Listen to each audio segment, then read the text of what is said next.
Once, when I was 6, I saw a magnificent picture in a book about the jungle called True Stories.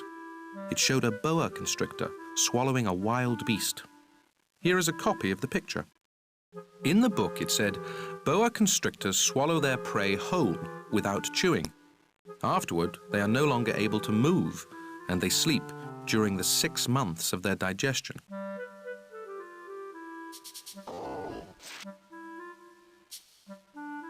In those days, I thought a lot about jungle adventures and eventually managed to make my first drawing using a coloured pencil. My drawing number 1 looked like this. I showed the grown-ups my masterpiece and I asked them if my drawing scared them. They answered, "Why be scared of a hat?" My drawing was not a picture of a hat. It was a picture of a boa constrictor digesting an elephant. Then I drew the inside of the boa constrictor so the grown-ups could understand. They always need explanations. My drawing number 2 looked like this.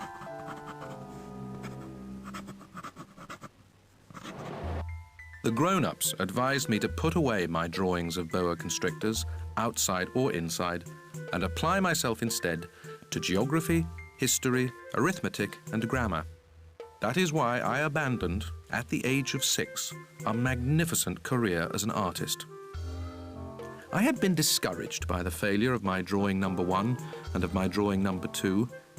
Grown-ups never understand anything by themselves, and it is exhausting for children to have to provide explanations over and over again. So then I had to choose another career, and I learned to pilot aeroplanes. I have flown almost everywhere in the world, and as a matter of fact, geography has been a big help to me. I could tell China from Arizona at first glance, which is very useful if you get lost during the night. So I have had, in the course of my life, lots of encounters with lots of serious people. I have spent lots of time with grown-ups. I have seen them at close range, which hasn't much improved my opinion of them. Whenever I encountered a grown-up who seemed to me at all enlightened, I would experiment on him with my drawing number 1, which I have always kept. I wanted to see if he really understood anything, but he would always answer, "That's a hat." Then I wouldn't talk about boa constrictors or jungles or stars. I would put myself on his level and talk about bridge and golf and politics and neckties. And my grown-up was glad to know such a reasonable person. So I lived all alone, without anyone I could really talk to, until I had to make a crash landing in the Sahara Desert 6 years ago. Something in my plane's engine had broken, and since I had neither a mechanic nor passengers in the plane with me, I was preparing to undertake the difficult repair job by myself. For me, it was a matter of life or death. I had only enough drinking water for 8 days. The first night, then, I went to sleep on the sand 1,000 miles from any inhabited country. I was more isolated than a man shipwrecked on a raft in the middle of the ocean. So you can imagine my surprise when I was awakened at daybreak by a funny little voice saying, "Please, draw me a sheep." "What?" "Draw me a sheep." I leapt up as if I had been struck by lightning. I rubbed my eyes hard, I stared, and I saw an extraordinary little fellow staring back at me, very seriously. Here is the best portrait I managed to make of him later on. But of course my drawing is much less attractive than my model. This is not my fault. My career as a painter was discouraged at the age of 6 by the grown-ups, and I had never learned to draw anything except boa constrictors, outside and inside. So I stared wide-eyed at this apparition. Don't forget that I was 1,000 miles from any inhabited territory. Yet this little fellow seemed to be neither lost, nor dying of exhaustion, hunger, or thirst, nor did he seem scared to death. There was nothing in his appearance that suggested a child lost in the middle of the desert, 1,000 miles from any inhabited territory. When I finally managed to speak, I asked him, "But "What are you doing here?"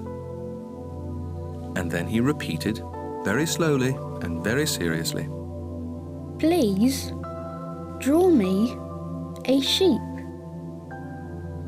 In the face of an overpowering mystery, you don't dare disobey. Absurd as it seemed, 1,000 miles from all inhabited regions and in danger of death, I took a scrap of paper and a pen out of my pocket.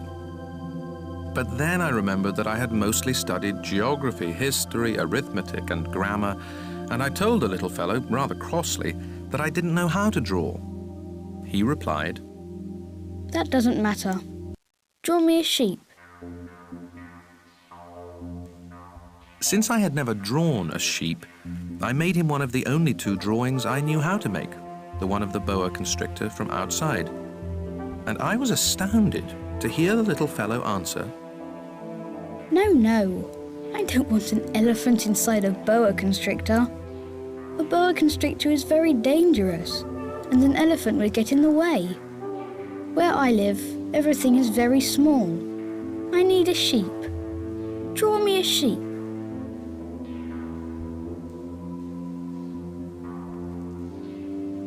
So then I made a drawing.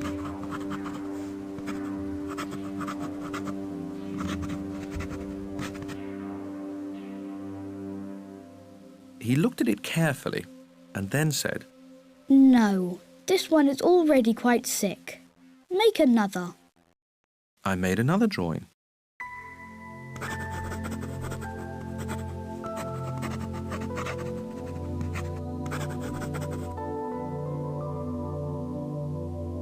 My friend gave me a kind, indulgent smile. You can see for yourself.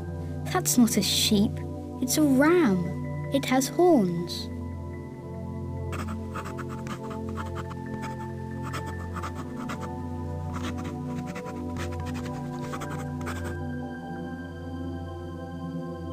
So I made my 3rd drawing, but it was rejected like the others. This one's too old. I want a sheep that will live a long time. So then, impatiently, since I was in a hurry to start work on my engine, I scribbled this drawing. And added, "This is just the crate. The sheep you want is inside." But I was amazed to see my young critic's face light up. That's just the kind I wanted. Do you think this sheep will need a lot of grass? Why? Because where I live, everything is very small.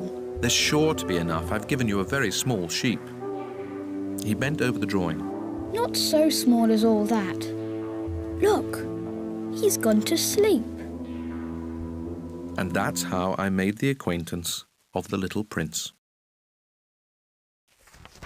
It took me a long time to understand where he came from. The little prince, who asked me so many questions, never seemed to hear the ones I asked him. It was things he said quite at random that, bit by bit, explained everything. For instance, when he first caught sight of my airplane, I won't draw my airplane, that would be much too complicated for me. He asked, What's that thing over there? "It's not a thing, it flies. It's an airplane. My airplane."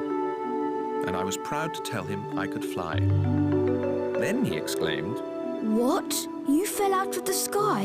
"Yes," I said modestly. Oh, that's funny. And the little prince broke into a lovely peal of laughter, which annoyed me a good deal. I liked my misfortunes to be taken seriously. Then he added, So, you fell out of the sky too. What planet are you from? That was when I had the first clue to the mystery of his presence, and I questioned him sharply. "Do you come from another planet?" But he made no answer. He shook his head a little, still staring at my airplane. Of course, that couldn't have brought you from very far. And he fell into a reverie that lasted a long while. Then, taking my sheep out of his pocket, he plunged into contemplation of his treasure. You can imagine how intrigued I was by this hint about other planets. I tried to learn more. "Where do you come from, little fellow? Where is this where I live of yours? Where will you be taking my sheep?" After a thoughtful silence, he answered, The good thing about the crate you've given me is that he can use it for a house after dark. Of course. And if you're good, I'll give you a rope to tie him up during the day and a stake to tie him to. This proposition seemed to shock the little prince. Tie him up? What a funny idea. But if you don't tie him up, he'll wander off somewhere and get lost. My friend burst out laughing again. Where could he go? Anywhere, straight ahead. Then the little prince remarked quite seriously. Even if he did? Everything's so small where I live. And he added, perhaps a little sadly, Straight ahead. You can't go very far. That was how I had learned a second very important thing, which was that the planet he came from was hardly bigger than a house. That couldn't surprise me much. I knew very well that except for the huge planets like Earth, Jupiter, Mars and Venus, which have been given names, there are hundreds of others that are sometimes so small that it's very difficult to see them through a telescope.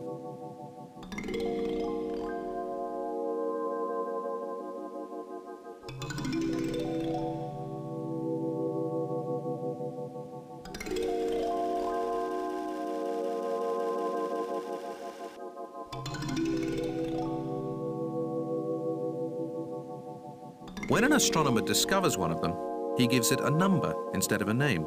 For instance, he would call it Asteroid 325.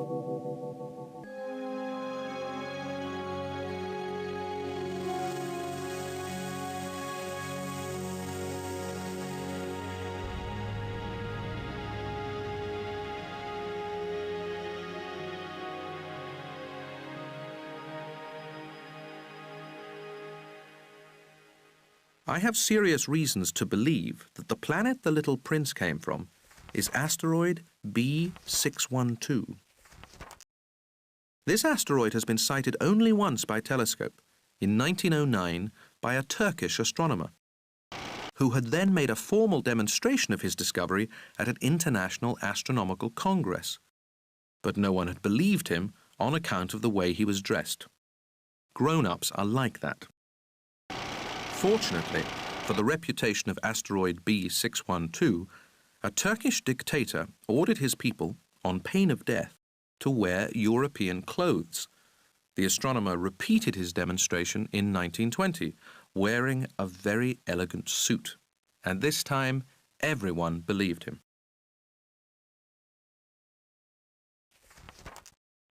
If I've told you these details about asteroid B612, and if I've given you its number, it is on account of the grown-ups. Grown-ups like numbers. When you tell them about a new friend, they never ask questions about what really matters. They never ask, what does his voice sound like? What games does he like best?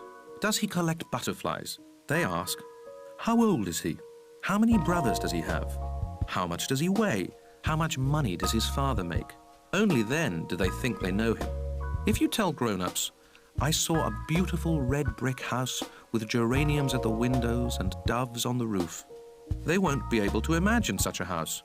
You have to tell them, I saw a house worth 100,000 francs. Then they exclaim, what a pretty house. So if you tell them the proof of the little prince's existence is that he was delightful, that he laughed and that he wanted a sheep.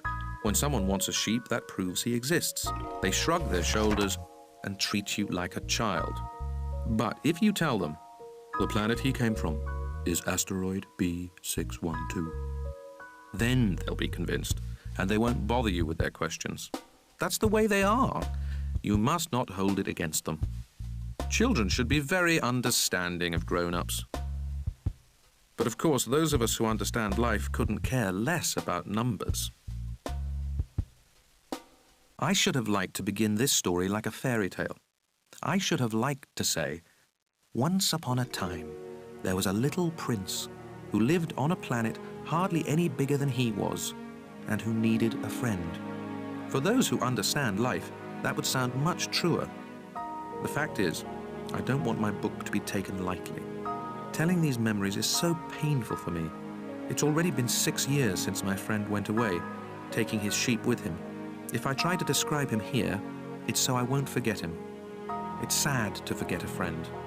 Not everyone has had a friend, and I might become like the grown-ups who are no longer interested in anything but numbers, which is still another reason why I've bought a box of paints and some pencils. It's hard to go back to drawing at my age when you've never made any attempts since the one of a boa from inside and the one of a boa from outside at the age of 6.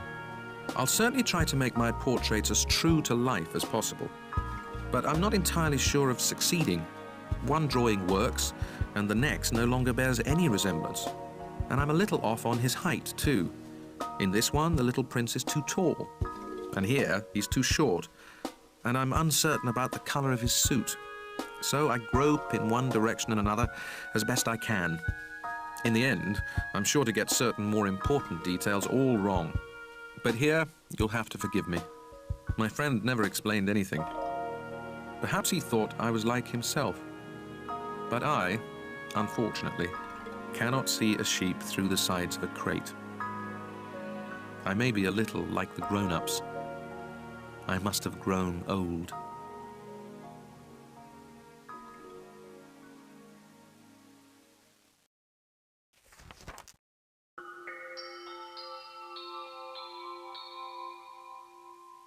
Every day, I'd learn something about the little prince's planet, about his departure, about his journey. It would come quite gradually in the course of his remarks. This was how I learned, on the 3rd day, about the drama of the baobabs. This time, too, I had the sheep to thank, for suddenly the little prince asked me a question, as if overcome by a grave doubt. Isn't it true that sheep eat bushes? Yes, that's right. Oh, I'm glad. I didn't understand why it was so important that sheep should eat bushes, but the little prince added, And therefore they eat baobabs too? I pointed out to the little prince that baobabs are not bushes, but trees as tall as churches, and that even if he took a whole herd of elephants back to his planet, that herd couldn't finish off a single baobab. The idea of the herd of elephants made the little prince laugh. We'd have to pile them on top of one another. But he observed perceptively. Before they grow big, baobabs start out by being little. True enough. But why do you want your sheep to eat little baobabs? He answered. Oh, come on, you know. As if we were talking about something quite obvious, and I was forced to make a great mental effort to understand this problem all by myself. And in fact, on the little prince's planet there were, as on all planets, good plants and bad plants. The good plants come from good seeds and the bad plants from bad seeds. But the seeds are invisible. They sleep in the secrecy of the ground until one of them decides to wake up. Then it stretches and begins to sprout, quite timidly at first, a charming, harmless little twig reaching toward the sun. If it's a radish seed or a rosebush seed, you can let it sprout all it likes. But if it's the seed of a bad plant, you must pull the plant up right away, as soon as you can recognize it. As it happens, there were terrible seeds on the little prince's planet. Baobab seeds. The planet's soil was infested with them. Now, if you attend to a baobab too late, you can never get rid of it again. It overgrows the whole planet. Its roots pierce right through. And if the planet is too small, and if there are too many baobabs, they make it burst into pieces. It's a question of discipline. The little prince told me later on. When you've finished washing and dressing each morning, you must tend your planet. You must be sure you pull up the baobabs regularly, as soon as you can tell them apart from the rose bushes, which they closely resemble when they are very young. It is very tedious work, but very easy. And one day he advised me to do my best to make a beautiful drawing for the edification of the children where I live. If they travel someday, he told me. It could be useful to them. Sometimes there's no harm in postponing your work until later. But with baobabs, it's always a catastrophe. I knew one planet that was inhabited by a lazy man. He had neglected 3 bushes. So, following the little prince's instructions, I have drawn that planet. I don't much like assuming the tone of a moralist, but the danger of baobabs is so little recognized, and the risks run by anyone who might get lost on an asteroid are so considerable, that for once, I am making an exception to my habitual reserve. I say, children, watch out for baobabs. It's to warn my friends of a danger of which they, like myself, have long been unaware that I worked so hard on this drawing. The lesson I'm teaching is worth the trouble. You may be asking, why are there no other drawings in this book as big as the drawing of the baobabs? There's a simple answer. I tried, but I couldn't manage it. When I drew the baobabs, I was inspired by a sense of urgency. Oh, little prince. Gradually, this was how I came to understand your sad little life. For a long time, your only entertainment was the pleasure of sunsets. I learned this new detail on the morning of the 4th day, when you told me, I really like sunsets. Let's go and look at one now. but we have to wait. What for? For the sun to set. At first, you seemed quite surprised, and then you laughed at yourself, and you said to me, I think I'm still at home. Indeed. When it's noon in the United States, the sun, as everyone knows, is setting over France. If you could fly to France in 1 minute, you could watch the sunset. Unfortunately, France is much too far. But on your tiny planet, all you had to do was move your chair a few feet, and you could watch the twilight whenever you wanted to. One day, I saw the sun set 44 times.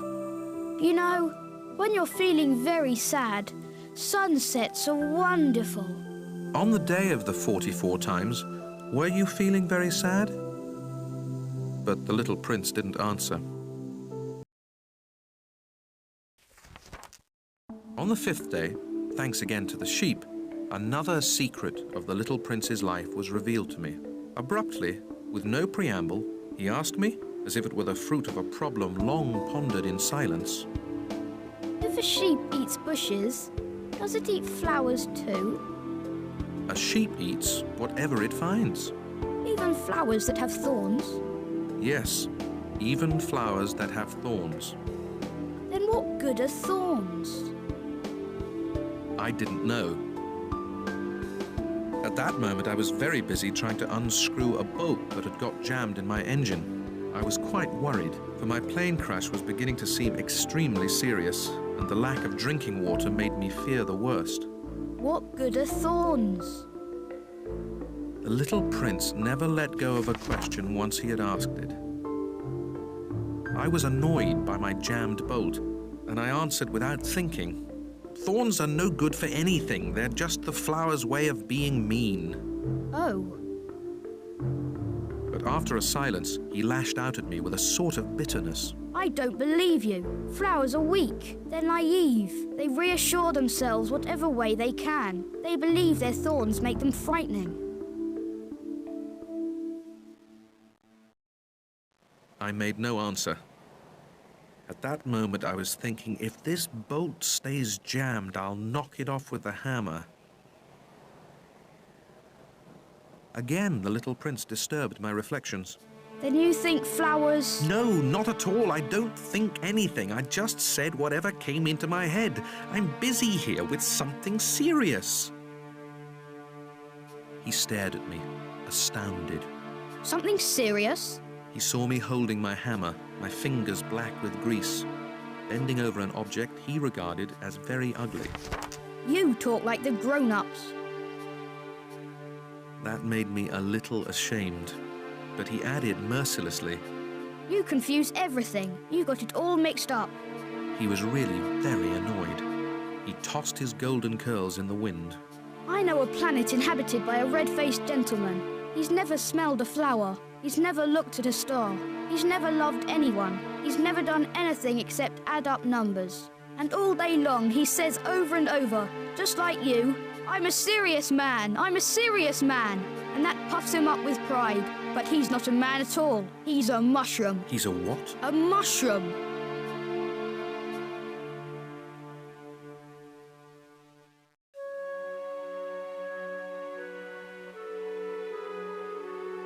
The little prince was now quite pale with rage. For millions of years, flowers have been producing thorns. For millions of years, sheep have been eating them all the same. And it's not serious? Trying to understand why flowers go to such trouble? To produce thorns that are good for nothing? It's not important, the war between the sheep and the flowers? It's no more serious and more important than the numbers that fat red gentleman is adding up? Suppose I happen to know a unique flower, one that exists nowhere in the world except on my planet. One that a little sheep can wipe out in a single bite one morning, just like that, without even realizing what he's doing. That isn't important? His face turned red now, and he went on. If someone loves a flower of which just one example exists among all the millions and millions of stars, that's enough to make him happy when he looks at the stars. He tells himself, my flower's up there somewhere. But if the sheep eats the flower, then for him it's as if, suddenly, all the stars went out. And that isn't important?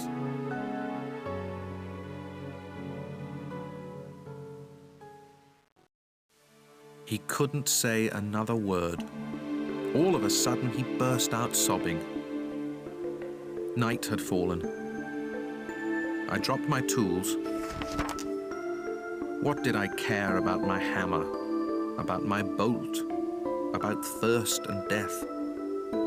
There was, on one star, on one planet, on mine, the Earth, a little prince to be consoled. I took him in my arms. I rocked him. I told him, the flower you love is not in danger. I'll draw you a muzzle for your sheep. I'll draw you a fence for your flower. I didn't know what to say. How clumsy I felt. I didn't know how to reach him, where to find him. It's so mysterious, the land of tears. I soon learned to know that flower better. On the little prince's planet, there had always been very simple flowers, decorated with a single row of petals, so that they took up no room at all and got in no one's way. They would appear one morning in the grass and would fade by nightfall.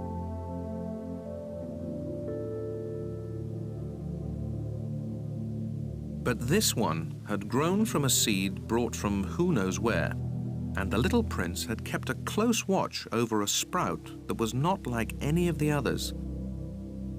It might have been a new kind of baobab, but the sprout soon stopped growing and began to show signs of blossoming. The little prince, who had watched the development of an enormous bud, realized that some sort of miraculous apparition would emerge from it. But the flower continued her beauty preparations in the shelter of her green chamber, selecting her colors with the greatest care and dressing quite deliberately, adjusting her petals one by one. She had no desire to emerge all rumpled like the poppies. She wished to appear only in the full radiance of her beauty. Oh yes, she was quite vain, and her mysterious adornment had lasted days and days. And then, one morning, precisely at sunrise, she showed herself.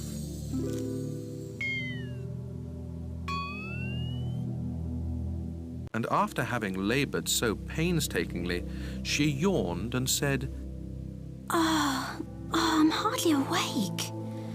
Forgive me. I'm still all untidy. But the little prince couldn't contain his admiration. How lovely you are. Aren't I? The flower answered sweetly. And I was born the same time as the sun. The little prince realized that she wasn't any too modest, but she was so dazzling. I believe it's breakfast time.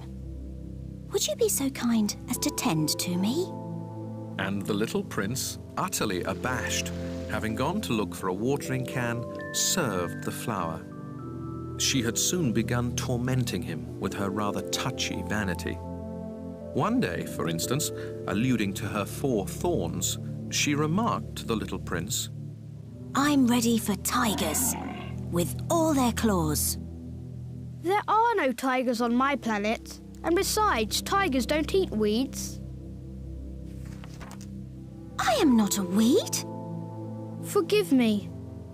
I am not at all afraid of tigers, but I have a horror of drafts. You wouldn't happen to have a screen? A horror of drafts? That's not a good sign for a plant. The little prince had observed. How complicated this flower is. After dark, you will put me under glass. How cold it is where you live. Quite uncomfortable. Where I come from... But she suddenly broke off. She had come here as a seed. She couldn't have known anything of other worlds. Humiliated at having let herself be caught on the verge of so naive a lie, she coughed 2 or 3 times in order to put the little prince in the wrong. That screen? I was going to look for one, but you were speaking to me. Then she made herself cough again in order to inflict a twinge of remorse on him all the same. So the little prince, despite all the goodwill of his love, had soon come to mistrust her. He had taken seriously certain inconsequential remarks and had grown very unhappy. I shouldn't have listened to her. You must never listen to flowers. You must look at them and smell them. Mine perfumed my planet, but I didn't know how to enjoy that. The business about the tiger claws, instead of annoying me, ought to have moved me. And he confided further. In those days, I didn't understand anything. I should have judged her according to her actions, not her words. She perfumed my planet and lit up my life. I should never have run away. I ought to have realized the tenderness underlying her silly pretensions. Flowers are so contradictory. But I was too young to know how to love her. In order to make his escape, I believe he took advantage of a migration of wild birds.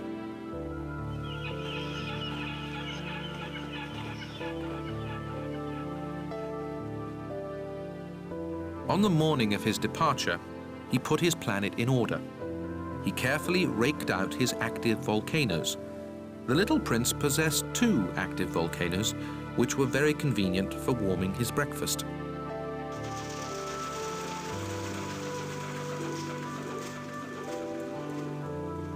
He also possessed 1 extinct volcano, but as he said, you never know, so he raked out the extinct volcano too. If they are properly raked out, volcanoes burn gently and regularly without eruptions. Volcanic eruptions are like fires in a chimney. Of course, on our Earth, we are much too small to rake out our volcanoes. That is why they cause us so much trouble. The little prince also uprooted, a little sadly, the last baobab shoots. He believed he would never be coming back. But all these familiar tasks seemed very sweet to him on this last morning. And when he watered the flower one last time and put her under glass, he felt like crying.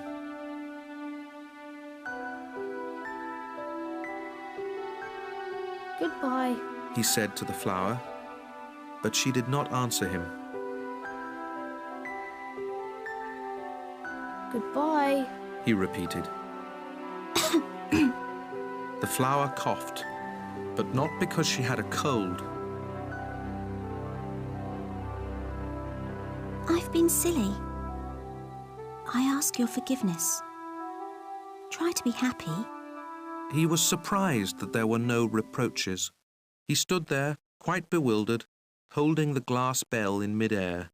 He failed to understand this calm sweetness. Of course I love you. It was my fault you never knew.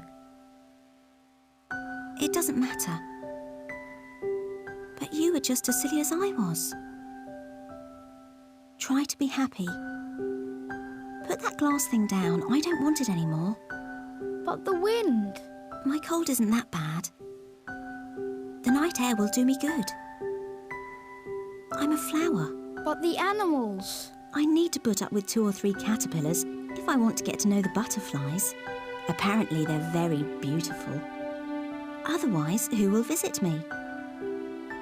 You'll be far away. As for the big animals, I'm not afraid of them. I have my own claws. And she naively showed her 4 thorns. Then she added, Don't hang around like this. It's irritating. You made up your mind to leave. Now go.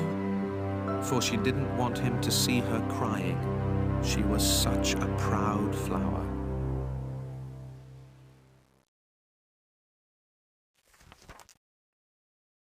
He happened to be in the vicinity of asteroids 325, 326, 327, 328, 329, and 330. So he began by visiting them to keep himself busy and to learn something. The first one was inhabited by a king wearing purple and ermine. He was sitting on a simple yet majestic throne. Here's a subject. And the little prince wondered, how can he know who I am if he's never seen me before? He didn't realize that for kings, the world is extremely simplified. All men are subjects. Approach the throne so I can get a better look at you, Said the king, very proud of being a king for someone at last. The little prince looked around for a place to sit down, but the planet was covered by the magnificent ermine cloak. So he remained standing, and since he was tired, he yawned. It is a violation of etiquette to yawn in a king's presence. I forbid you to do so. Ugh. I can't help it. I've made a long journey and I haven't had any sleep. Then I command you to yawn. I haven't seen anyone yawn for years. Come on, yawn again. It is an order. That intimidates me. I can't do it now. Well. Then I command you to yawn sometimes, and sometimes too. He was spluttering a little and seemed annoyed, for the king insisted that his authority be universally respected. He would tolerate no disobedience, being an absolute monarch. But since he was a kindly man, all his commands were reasonable. If I were to command a general to turn into a seagull, and if the general did not obey, that would not be the general's fault. It would be mine. May I sit down?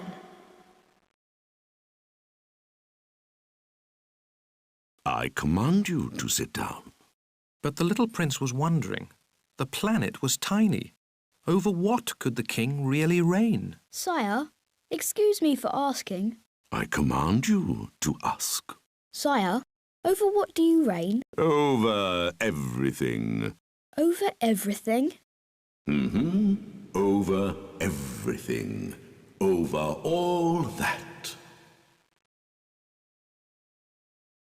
Over all that? Over all that. For not only was he an absolute monarch, but a universal monarch as well. And do the stars obey you? Of course, they obey immediately. I tolerate no insubordination. Such power amazed the little prince. If he had wielded it himself, he could have watched not 44, but 72, or even 100, even 200 sunsets on the same day without ever having to move his chair.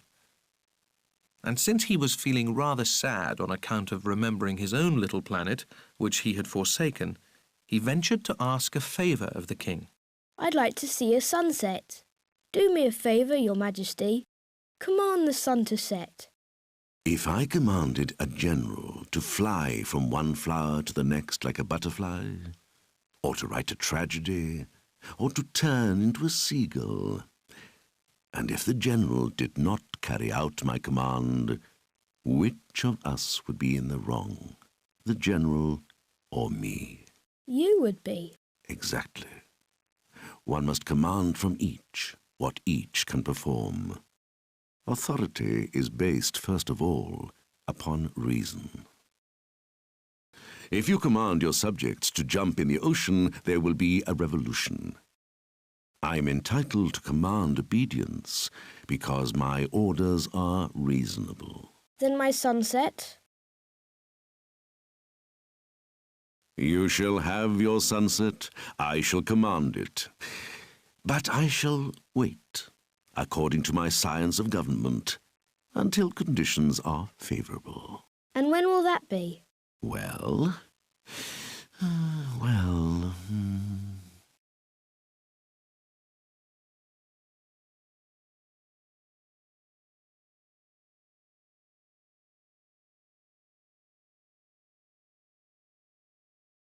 Well, that will be that will be tonight around 7:40. And you'll see how well I am obeyed. The little prince yawned. He was regretting his lost sunset, and besides, he was already growing a little bored. I have nothing further to do here. I'm going to be on my way. Do not leave, do not leave. I shall make you my minister. A minister of what? Of justice. But there's no one here to judge. You never know. I have not yet explored the whole of my realm. I am very old. I have no room for a carriage, and it wearies me to walk. Oh, but I've already seen for myself. There's no one over there either. Then you shall pass judgment on yourself. That is the hardest thing of all. It is much harder to judge yourself than to judge others. If you succeed in judging yourself, it's because you are truly a wise man. But I can judge myself anywhere. I don't need to live here. Well. I have good reason to believe that there is an old rat living somewhere on my planet. I hear him at night. You could judge that old rat. From time to time, you will condemn him to death. That way, his life will depend on your justice. But you'll pardon him each time for economy's sake. There's only one rat. I don't like condemning anyone to death. And now, I think I'll be on my way. No. The little prince, having completed his preparations, had no desire to aggrieve the old monarch. If your Majesty desires to be promptly obeyed, he should give me a reasonable command. He might command me, for instance, to leave before the minute is up. It seems to me that conditions are favourable. The king, having made no answer, the little prince hesitated at first, and then, with a sigh, took his leave.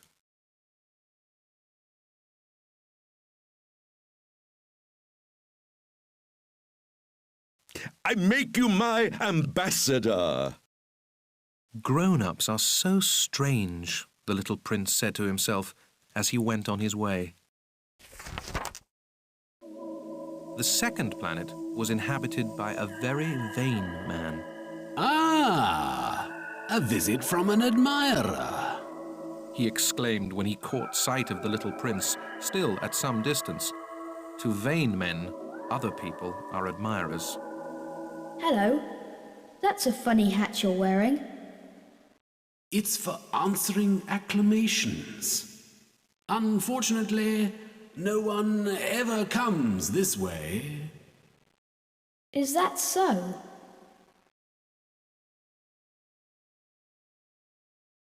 Clap your hands.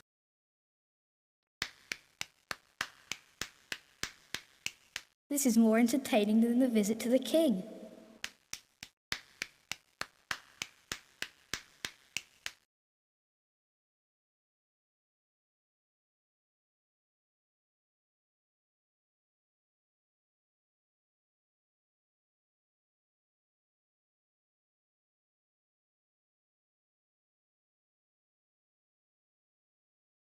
After 5 minutes of this exercise, the little prince tired of the game's monotony. "And what would make the hat fall off?" he asked. But the vain man did not hear him. Vain men never hear anything but praise.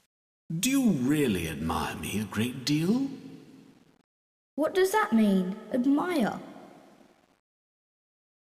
To admire means to acknowledge that I am the handsomest, the best dressed, the richest, and the most intelligent man on the planet.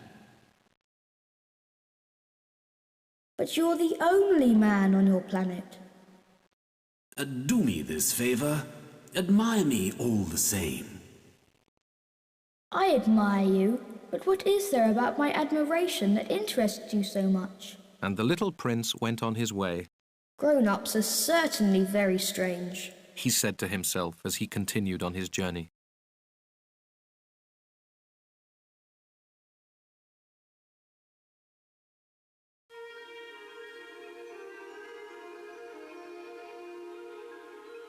The next planet was inhabited by a drunkard. This visit was a very brief one, but it plunged the little prince into a deep depression. What are you doing there?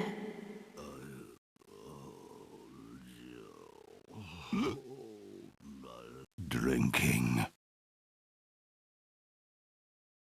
Why are you drinking? To forget. To forget what? To forget that I'm ashamed. What are you ashamed of? Of drinking.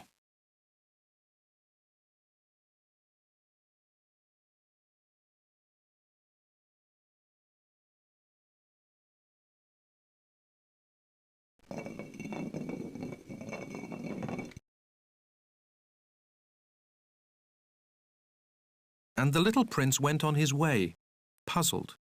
Grown-ups are certainly very strange, He said to himself as he continued on his journey.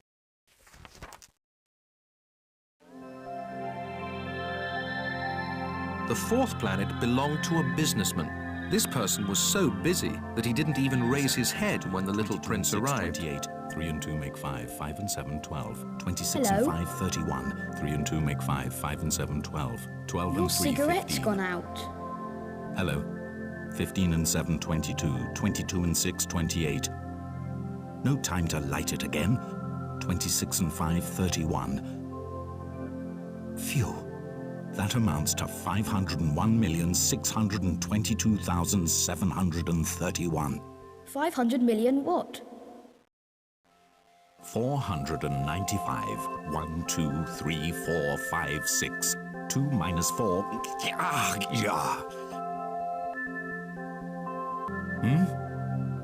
You're still there? 501 million.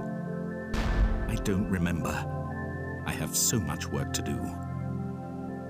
I'm a serious man. I can't be bothered with trifles. 2 and 5, 7. 501 million what?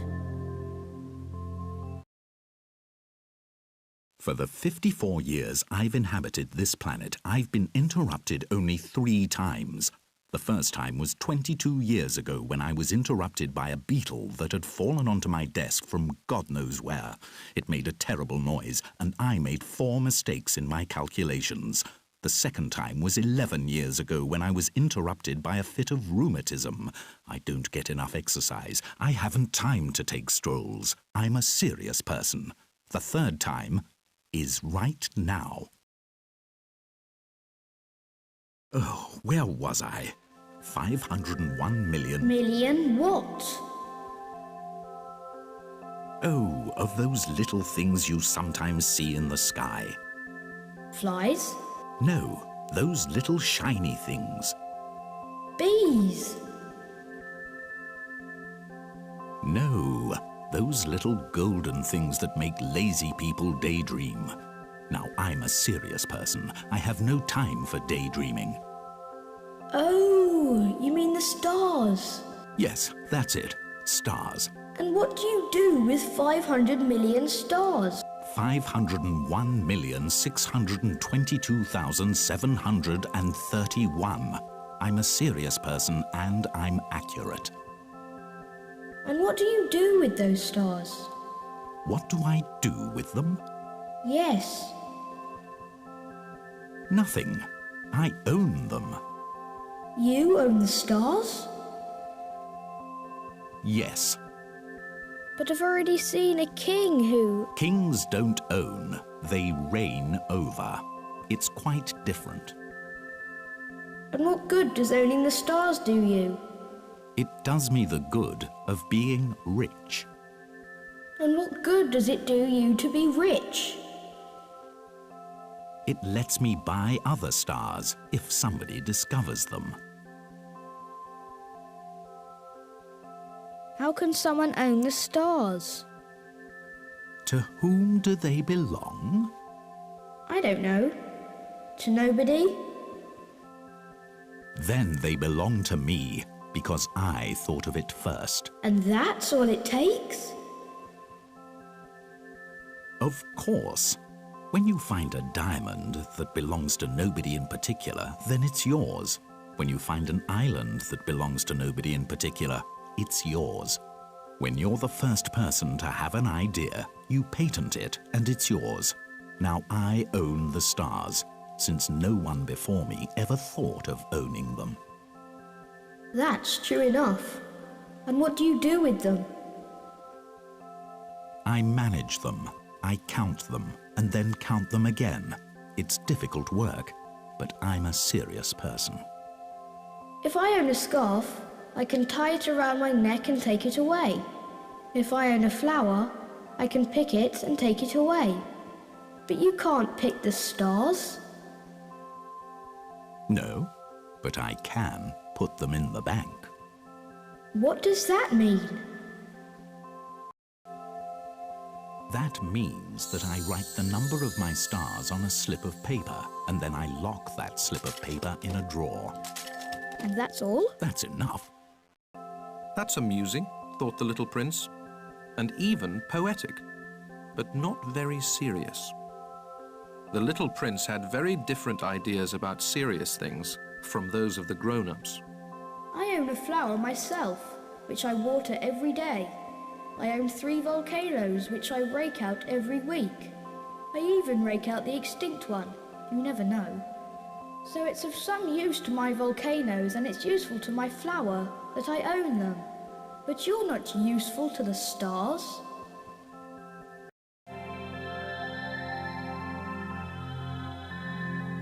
Grown-ups are certainly quite extraordinary, was all he said to himself as he continued on his journey.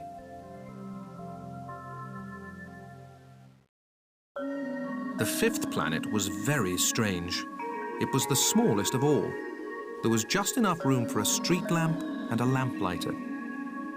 The little prince couldn't quite understand what use a street lamp and a lamplighter could be up there in the sky on a planet without any people and not a single house. However, he said to himself, It's quite possible that this man is absurd, but he's less absurd than the king, the very vain man, the businessman, and the drunkard. At least his work has some meaning. When he lights his lamp, it's as if he's bringing one more star to life or one more flower. When he puts out his lamp, that sends the flower or the star to sleep, which is a fine occupation and therefore truly useful.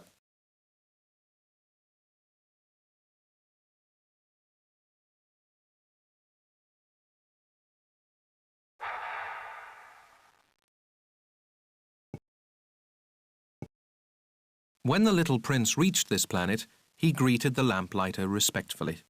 Good morning. Why have you just put out your lamp? Orders. Good morning. What orders are those? To put out my street lamp. Good evening. But why have you just lit your lamp again?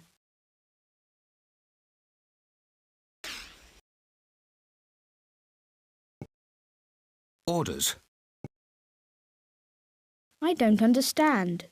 There's nothing to understand. Orders are orders. Good morning. And he put out his lamp.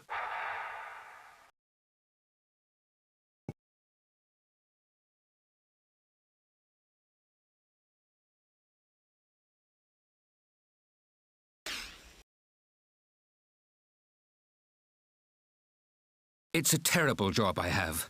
It used to be reasonable enough. I put the lamp out mornings and lit it after dark. I had the rest of the day for my own affairs, and the rest of the night for sleeping. And since then, orders have changed? Orders haven't changed. That's just the trouble. Year by year, the planet is turning faster and faster, and orders haven't changed. Which means?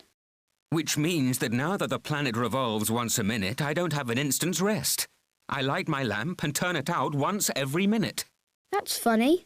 Your days here are 1 minute long. It's not funny at all.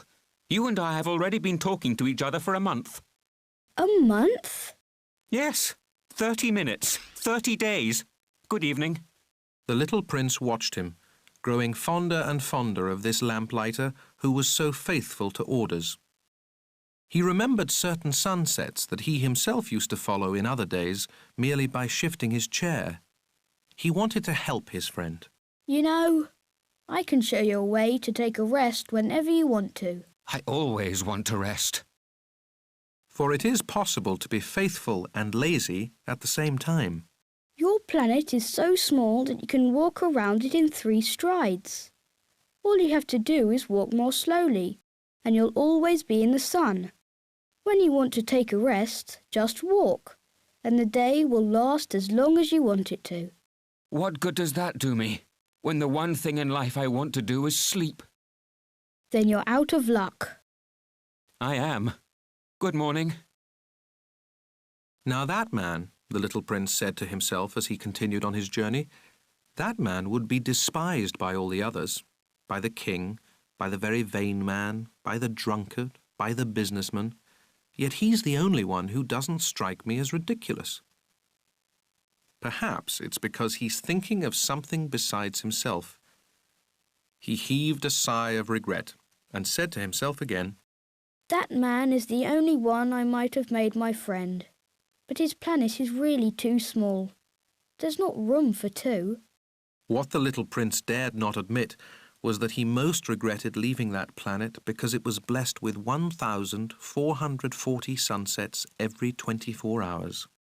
The 6th planet was 10 times bigger than the last. It was inhabited by an old gentleman who wrote enormous books. Ah, here comes an explorer.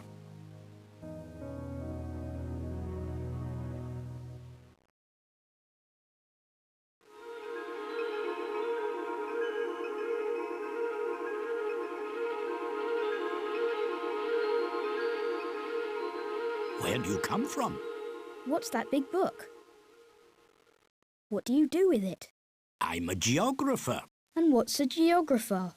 A scholar who knows where the seas are, and the rivers, the cities, the mountains, and the deserts. That is very interesting.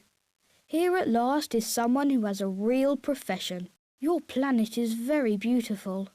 Does it have any oceans? I couldn't say. Oh, and mountains? I couldn't say. And cities and rivers and deserts? I couldn't tell you that either. But you're a geographer. That's right. But I'm not an explorer. There's not one explorer on my planet. A geographer doesn't go out to describe cities, rivers, mountains, seas, oceans, and deserts. A geographer is too important to go wandering about. He never leaves his study. But he receives the explorers there. He questions them and he writes down what they remember. And if the memories of one of the explorers seem interesting to him, then the geographer conducts an inquiry into that explorer's moral character. Why is that? Because an explorer who told lies would cause disasters in the geography books, as would an explorer who drank too much. Why is that? Because drunkards see double. And the geographer would write down 2 mountains where there was only 1. I know someone who would be a bad explorer. Possibly. Well, when the explorer's moral character seems to be a good one, an investigation is made into his discovery. By going to see it? No, that would be too complicated. But the explorer is required to furnish proofs. For instance, if he claims to have discovered a large mountain, he is required to bring back large stones from it. But you come from far away. You're an explorer. You must describe your planet for me. And the geographer, having opened his logbook, sharpened his pencil. Explorers' reports are first recorded in pencil. Ink is used only after proofs have been furnished. Well? Oh, where I live is not very interesting. It's so small. I have 3 volcanoes, 2 active and 1 extinct, but you never know. You never know. I also have a flower. We don't record flowers. Why not? It's the prettiest thing. Because flowers are ephemeral.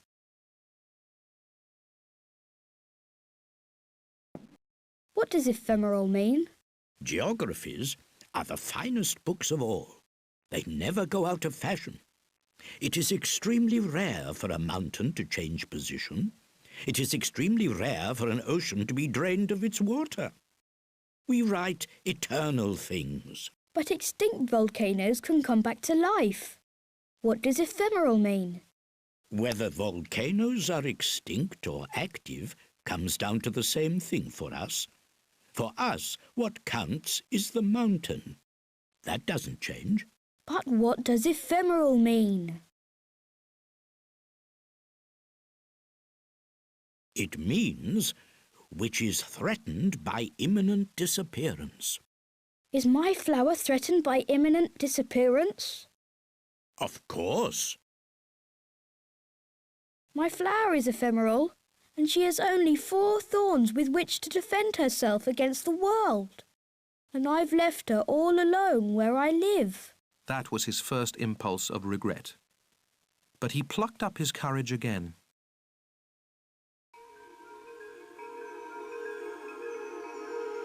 Where would you advise me to visit? The planet Earth. It has a good reputation. And the little prince went on his way, thinking about his flower.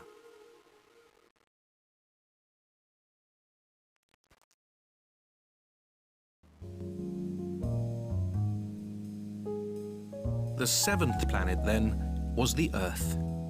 The Earth is not just another planet.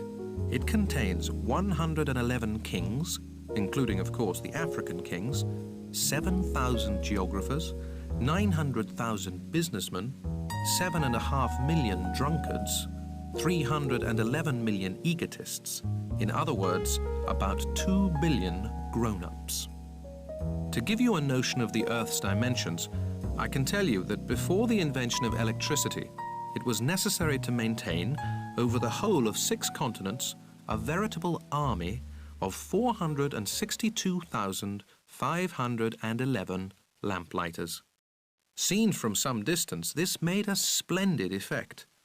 The movements of this army were ordered like those of a ballet. First came the turn of the lamplighters of New Zealand and Australia. Then these, having lit their street lamps, would go home to sleep. Next, it would be the turn of the lamplighters of China and Siberia to perform their steps in the lamplighters' ballet, and then they too would vanish into the wings. Then came the turn of the lamplighters of Russia and India, then those of Africa and Europe, then those of South America and of North America. And they never missed their cues for their appearances on stage. It was awe-inspiring. Only the lamplighter of the single street lamp at the North Pole and his colleague of the single street lamp at the South Pole led carefree, idle lives. They worked twice a year.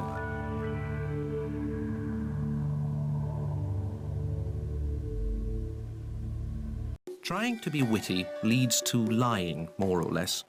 What I just told you about the lamplighters isn't completely true, and I risk giving a false idea of our planet to those who don't know it. Men occupy very little space on Earth. If the 2 billion inhabitants of the globe were to stand close together, as they might for some big public event, they would easily fit into a city block that was 20 miles long and 20 miles wide. You could crowd all humanity onto the smallest Pacific islet. Grown-ups, of course, won't believe you. They're convinced they take up much more room. They consider themselves as important as the baobabs. So you should advise them to make their own calculations. They love numbers, and they'll enjoy it. But don't waste your time on this extra task. It's unnecessary. Trust me.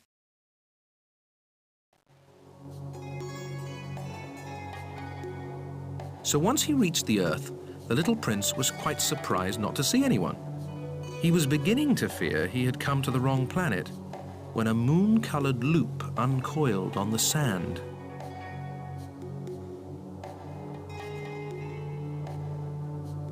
Good evening. Good evening. What planet have I landed on? On the planet Earth, in Africa. Ah. And are there no people on Earth? It's the desert here. There are no people in the desert. Earth is very big. I wonder if the stars are lit up so that each of us can find his own someday. Look at my planet. It's just overhead, but so far away. It's lovely. What have you come to Earth for? I'm having difficulties with a flower. Ah.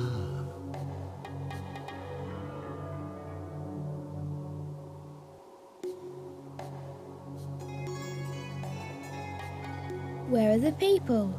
It's a little lonely in the desert. It's also lonely with people.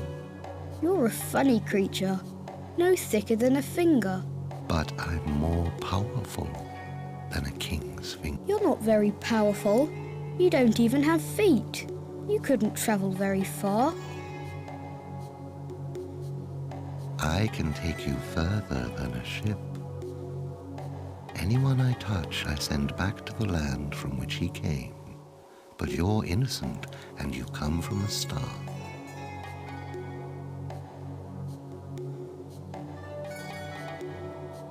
The little prince made no reply. I feel sorry for you being so weak on this granite Earth. I can help you someday if you grow too homesick for your planet. I can... Oh, I understand just what you mean. But why do you always speak in riddles? I solve them all. And they were both silent.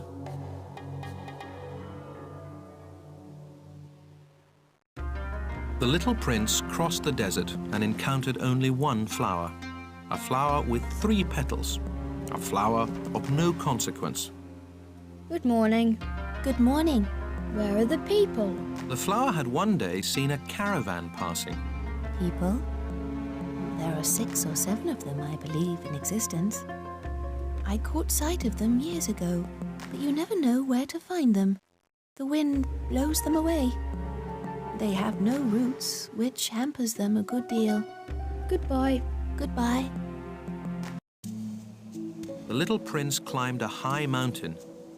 The only mountains he had ever known were the 3 volcanoes, which came up to his knee, and he used the extinct volcano as a footstool. From a mountain as high as this one, He said to himself, I'll get a view of the whole planet and all the people on it. but he saw nothing but rocky peaks as sharp as needles.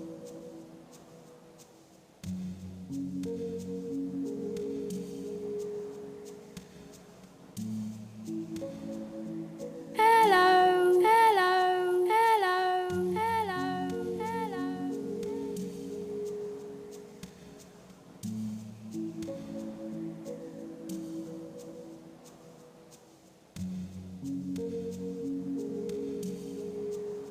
Who are you? Who are you? Who are you? Who are you?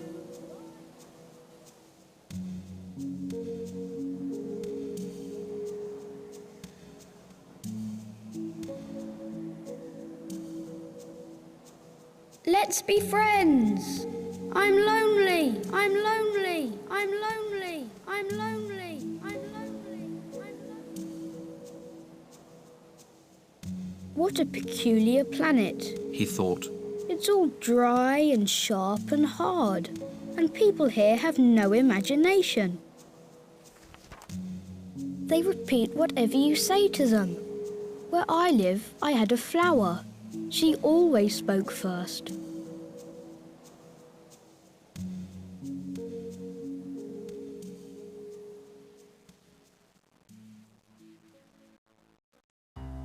But it so happened that the little prince, having walked a long time through sand and rocks and snow, finally discovered a road. And all roads go to where there are people. Good morning. It was a blossoming rose garden. Good morning. The little prince gazed at them. All of them looked like his flower. Who are you? We're roses. Oh. And he felt very unhappy. His flower had told him she was the only one of her kind in the whole universe. And here were 5,000 of them, all just alike, in just one garden. She would be very annoyed if she saw this. She would cough terribly and pretend to be dying to avoid being laughed at. Then I'd have to pretend to be nursing her. Otherwise, she'd really let herself die in order to humiliate me. I thought I was rich because I had just one flower, and all I own is an ordinary rose. That and my 3 volcanoes which come up to my knee, one of which may be permanently extinct. It doesn't make me much of a prince. And he lay down in the grass and wept. It was then that the fox appeared. Good morning. Good morning. The little prince answered politely, though when he turned around he saw nothing. I'm here, under the apple tree.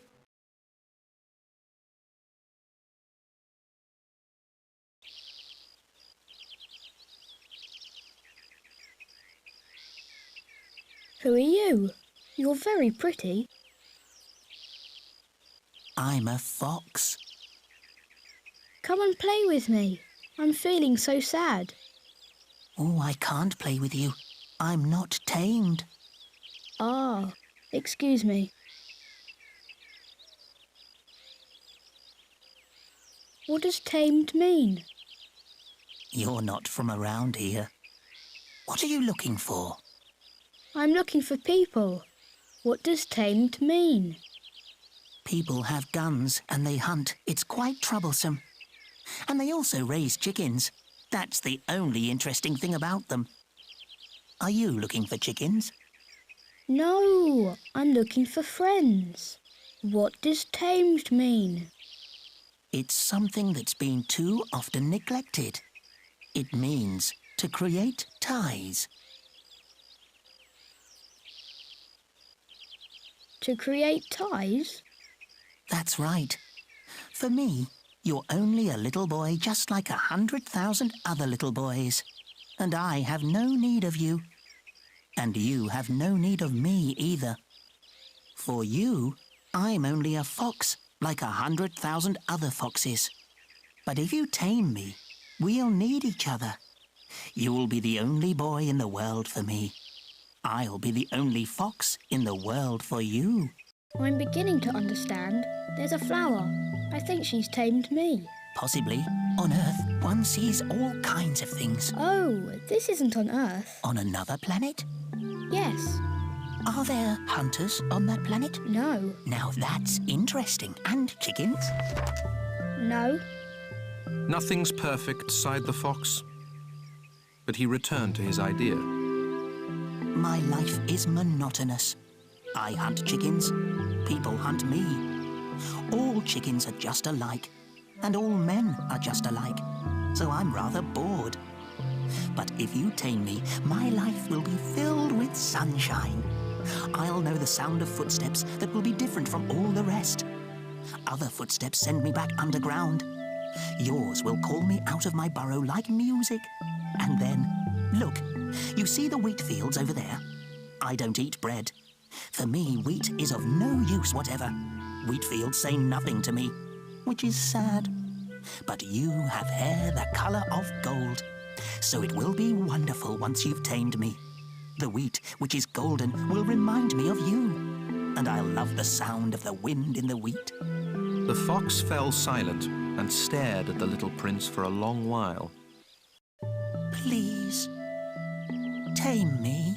I'd like to, but I haven't much time. I have friends to find and so many things to learn. The only things you learn are the things you tame. People haven't time to learn anything. They buy things ready-made in stores. But since there are no stores where you can buy friends, people no longer have friends. If you want a friend, tame me. What do I have to do? You have to be very patient. First, you'll sit down a little way away from me, over there in the grass. I'll watch you out of the corner of my eye, and you won't say anything. Language is the source of misunderstandings. But day by day, you'll be able to sit a little closer. The next day, the little prince returned. It would have been better to return at the same time. For instance, if you come at 4 in the afternoon, I'll begin to be happy by 3. The closer it gets to 4, the happier I'll feel. By 4, I'll be all excited and worried. I'll discover what it costs to be happy. But if you come at any old time, I'll never know when I should prepare my heart. There must be rites. What's a rite? That's another thing that's been too often neglected. It's the fact that one day is different from the other days, 1 hour from the other hours. My hunters, for example, have a rite. They dance with the village girls on Thursdays. So Thursday's a wonderful day. I can take a stroll all the way to the vineyards. If the hunters danced whenever they chose, the days would all be just alike. And I'd have no holiday at all. That was how the little prince tamed the fox. And when the time to leave was near... I shall weep. It's your own fault. I never wanted to do you any harm, but you insisted that I tame you. Yes, of course. But you're going to weep. Yes, of course. Then you get nothing out of it? I get something. Because of the colour of the wheat. Then he added, Go look at the roses again. You'll understand that yours is the only rose in all the world. Then come back to say goodbye, and I'll make you the gift of a secret. The little prince went to look at the roses again. You're not at all like my rose. You're nothing at all yet. No one has tamed you, and you haven't tamed anyone. You're the way my fox was. He was just a fox like 100,000 others, but I've made him my friend, and now he's the only fox in all the world.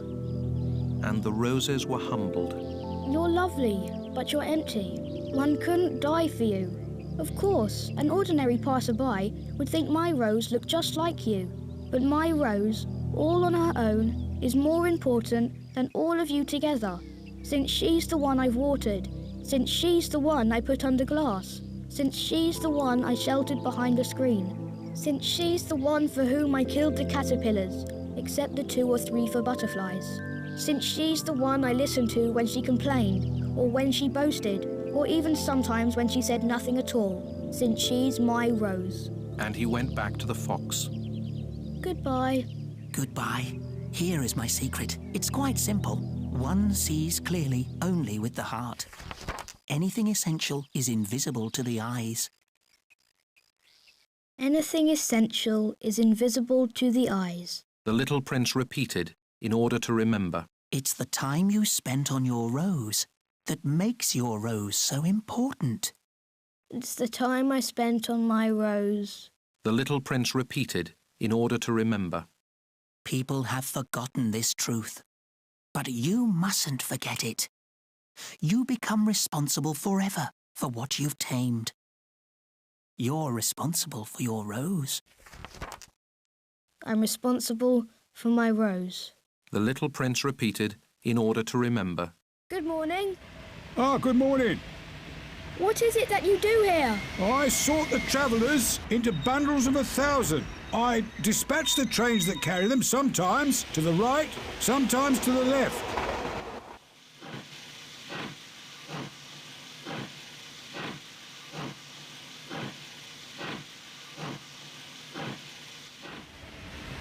What a hurry they're in! What are they looking for? Oh, not even the engineer. On the locomotive nose.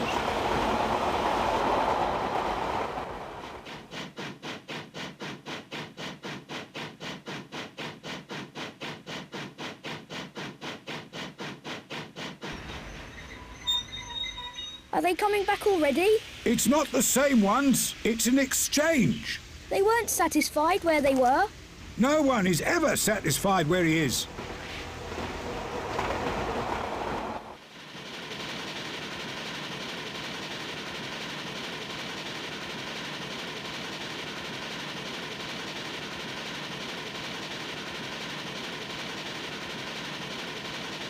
Are they chasing the first travellers?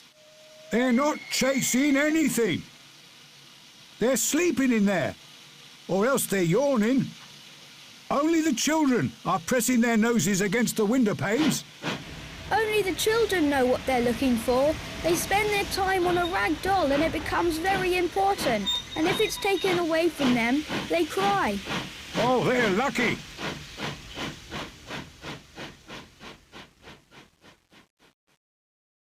Good morning.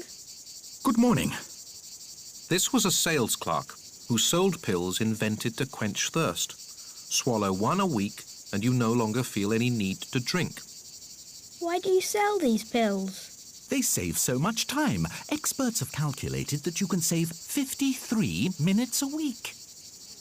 And what do you do with those 53 minutes? Whatever you like.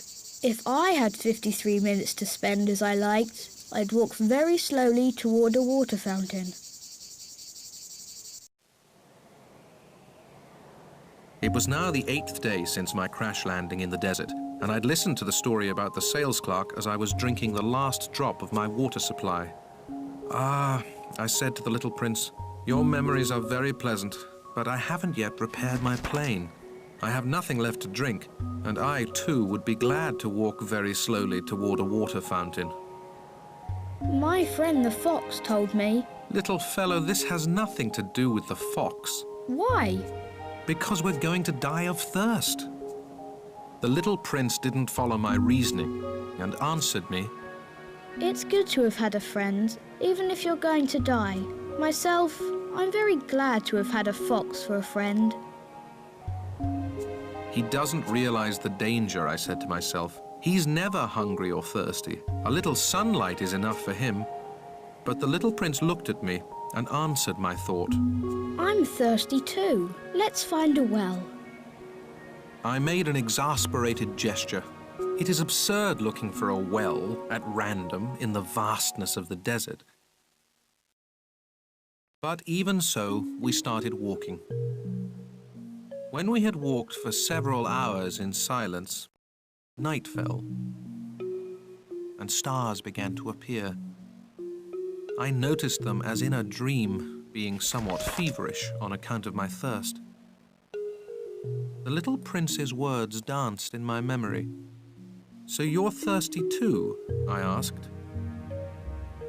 But he didn't answer my question. He merely said to me, Water can also be good for the heart. I didn't understand his answer, but I said nothing. I knew by this time that it was no use questioning him. He was tired. He sat down. I sat down next to him. And after a silence, he spoke again. The stars are beautiful because of a flower you don't see. I answered, "Yes, of course." And without speaking another word, I stared at the ridges of sand in the moonlight. The desert is beautiful. And it was true. I've always loved the desert. You sit down on a sand dune. You see nothing, you hear nothing, and yet something shines, something sings in that silence. What makes the desert beautiful is that it hides a well. I was surprised by suddenly understanding that mysterious radiance of the sands. When I was a little boy, I lived in an old house, and there was a legend that a treasure was buried in it somewhere. Of course, no one was ever able to find the treasure. Perhaps no one even searched. But it cast a spell over that whole house. My house hid a secret in the depths of its heart.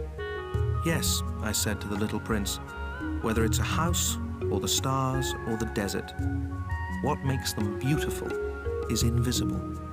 I'm glad you agree with my fox. As the little prince was falling asleep, I picked him up in my arms and started walking again. I was moved. It was as if I was carrying a fragile treasure. It actually seemed to me there was nothing more fragile on earth.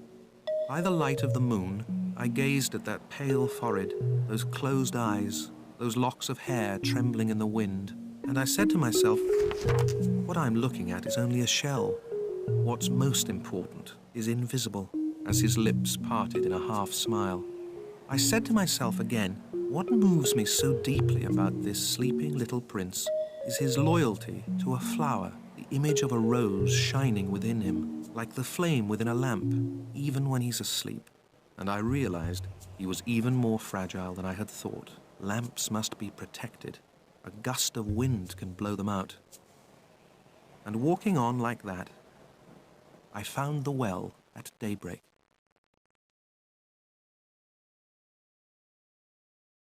People start out in express trains, but they no longer know what they are looking for. Then they get all excited and rush around in circles. It's not worth the trouble. The well we had come to was not at all like the wells of the Sahara. The wells of the Sahara are no more than holes dug in the sand. This one looked more like a village well, but there was no village here, and I thought I was dreaming.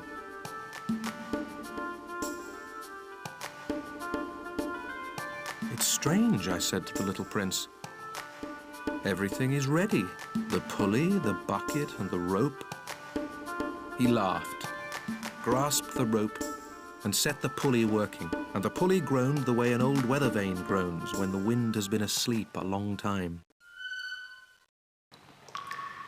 Hear that? We've awakened this well and it's singing.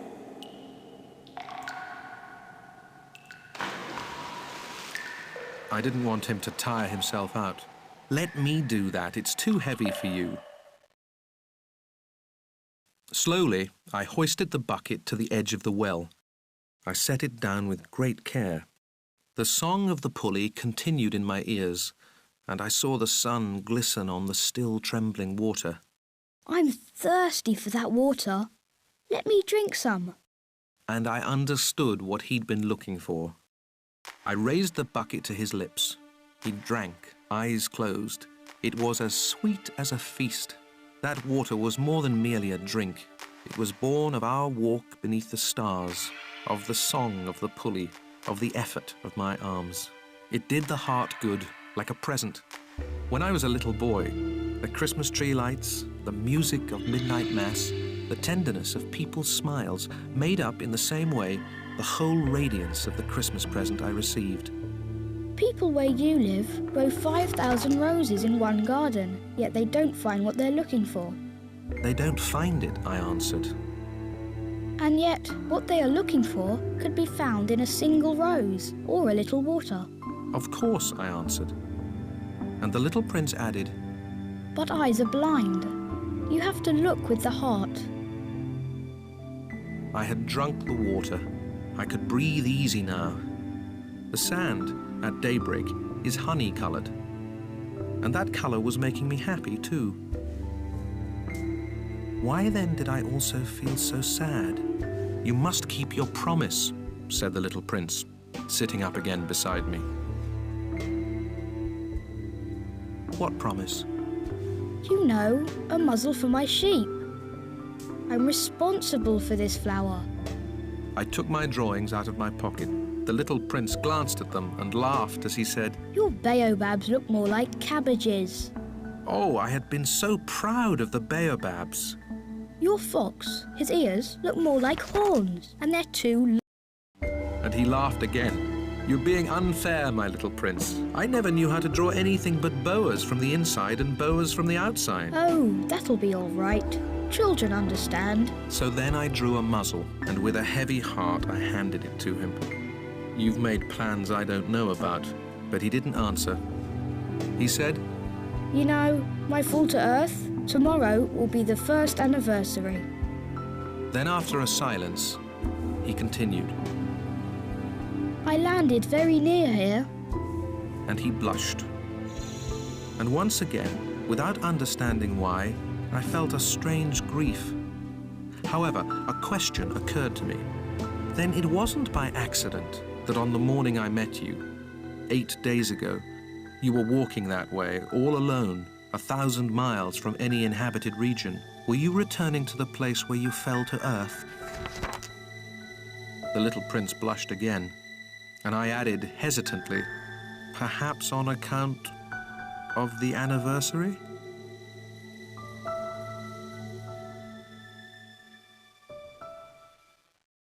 The little prince blushed once more. He never answered questions. But when someone blushes, doesn't that mean yes? Ah, I said to the little prince, I'm afraid. But he answered. You must get to work now. We must get back to your engine. I'll wait here. Come back tomorrow night. But I wasn't reassured. I remembered the fox.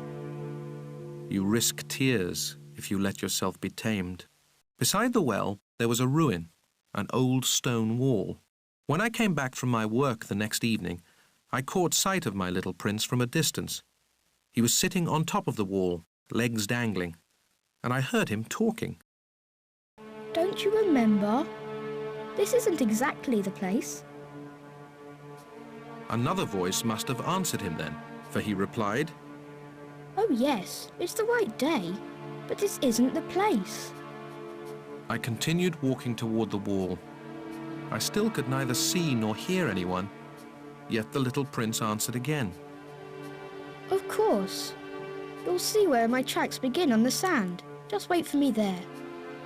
I'll be there tonight. I was 20 yards from the wall and still saw no one. Then the little prince said, after a silence, Your poison is good? You're sure it won't make me suffer long?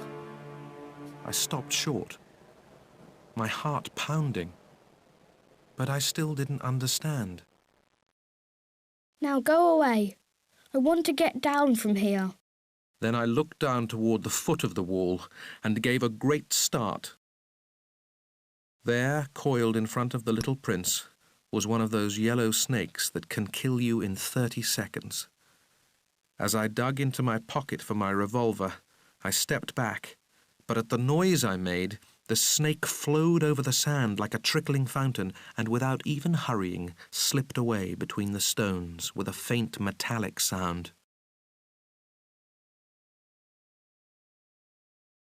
I reached the wall just in time to catch my little prince in my arms. His face, white as snow. What's going on here? You're talking to snakes now? I had loosened the yellow scarf he always wore. I had moistened his temples and made him drink some water. And now I didn't dare ask him anything more.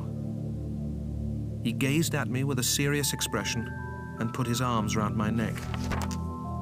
I felt his heart beating like a dying bird's when it's been shot. He said to me, I'm glad you found what was the matter with your engine. Now you'll be able to fly again. How did you know? I was just coming to tell him that I had been successful beyond all hope. He didn't answer my question. All he said was, I'm leaving today too. And then, sadly, It's much further. It's much more difficult. I realized that something extraordinary was happening. I was holding him in my arms like a little child, yet it seemed to me that he was dropping headlong into an abyss, and I could do nothing to hold him back. His expression was very serious now, lost and remote. I have your sheep. And I have the crate for it. And the muzzle. And he smiled sadly. I waited a long time. I could feel that he was reviving a little. Little fellow, you were frightened. Of course he was frightened. But he laughed a little. I'll be much more frightened tonight. Once again I felt chilled by the sense of something irreparable. and I realized I couldn't bear the thought of never hearing that laugh again. For me, it was like a spring of fresh water in the desert. Little fellow, I want to hear you laugh again. But he said to me, Tonight it'll be a year. My star will be just above the place where I fell last year. Little fellow, it's a bad dream, isn't it? All this conversation with the snake and the meeting place and the star. But he didn't answer my question. All he said was, The important thing is what can't be seen. Of course. It's the same as for the flower. If you love a flower that lives on a star, then it's good at night to look up at the sky. All the stars are blossoming. Of course. It's the same for the water. The water you gave me to drink was like music on account of the pulley and the rope. You remember, it was good. Of course. At night, you'll look up at the stars. It's too small where I live for me to show you where my star is. It's better that way. My star will be one of the stars for you. So you'll like looking at all of them. They'll all be your friends. And besides, I have a present for you. He laughed again. Ah, little fellow, little fellow. I love hearing that laugh. That will be my present. Just that. It'll be the same as for the water. What do you mean? People have stars, but they aren't the same. For travellers, the stars are guides. For other people, they are nothing but tiny lights. And for still others, for scholars, they are problems. For my businessmen, they were gold. But all those stars are silent stars. You, though, you'll have stars like nobody else. What do you mean? When you look up at the sky at night, since I'll be living on one of them, since I'll be laughing on one of them, for you, it'll be as if all the stars are laughing. You'll have stars that can laugh. And he laughed again. And when you're consoled, everyone eventually is consoled. You'll be glad you've known me. You'll always be my friend. You'll feel like laughing with me. And you'll open your window sometimes just for the fun of it. And your friends will be amazed to see you laughing while you're looking up at the sky.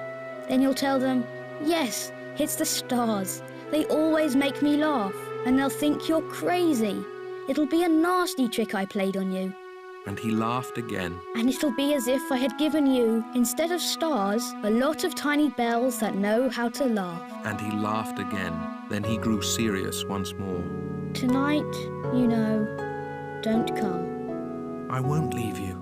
It'll look as if I'm suffering. It'll look a little as if I'm dying. It'll look that way. Don't come to see that. It's not worth the trouble. I won't leave you. But he was anxious. I'm telling you this on account of the snake. He mustn't bite you. Snakes are nasty sometimes. They bite just for fun. I won't leave you. But something reassured him. It's true. They don't have enough poison for a second bite. That night, I didn't see him leave. He got away without making a sound. When I managed to catch up with him, he was walking fast, with determination.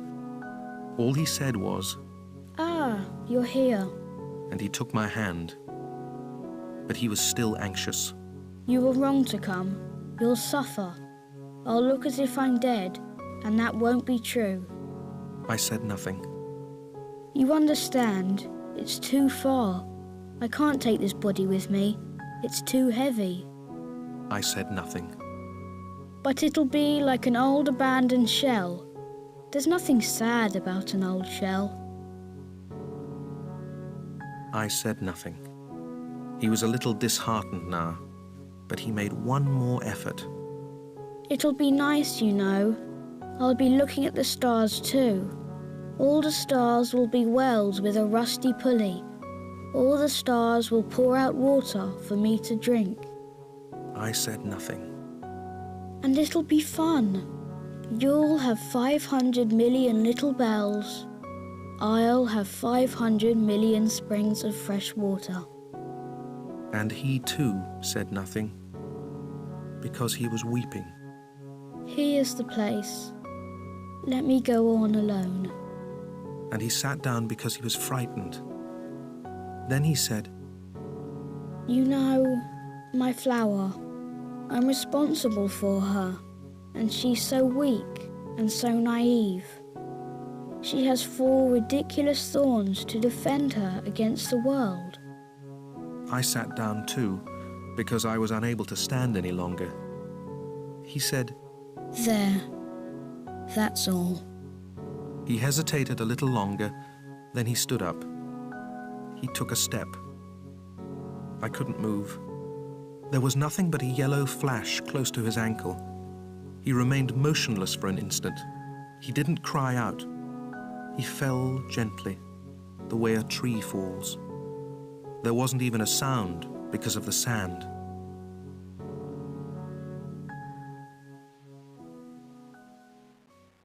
And now, of course, it's been 6 years already. I've never told this story before. The friends who saw me again were very glad to see me alive. I was sad, but I told them it's fatigue. Now I'm somewhat consoled. That is, not entirely, but I know he did get back to his planet, because at daybreak I didn't find his body. It wasn't such a heavy body. And at night, I love listening to the stars. It's like 500 million little bells. But something extraordinary has happened. When I drew that muzzle for the little prince, I forgot to put in the leather strap. He could never have fastened it on his sheep. And then I wonder, what's happened there on his planet? Maybe the sheep has eaten the flower. Sometimes I tell myself, of course not. The little prince puts his flower under glass, and he keeps close watch over his sheep. Then I'm happy, and all the stars laugh sweetly. Sometimes I tell myself, anyone might be distracted once in a while, and that's all it takes. One night he forgot to put her under glass, or else the sheep got out without making any noise during the night. Then the bells are all changed into tears. It's all a great mystery. For you who love the little prince too. As for me, nothing in the universe can be the same if somewhere, no one knows where, a sheep we never saw has or has not eaten a rose. Look up at the sky. Ask yourself, has the sheep eaten the flower or not? And you'll see how everything changes. And no grown-up will ever understand how such a thing could be so important.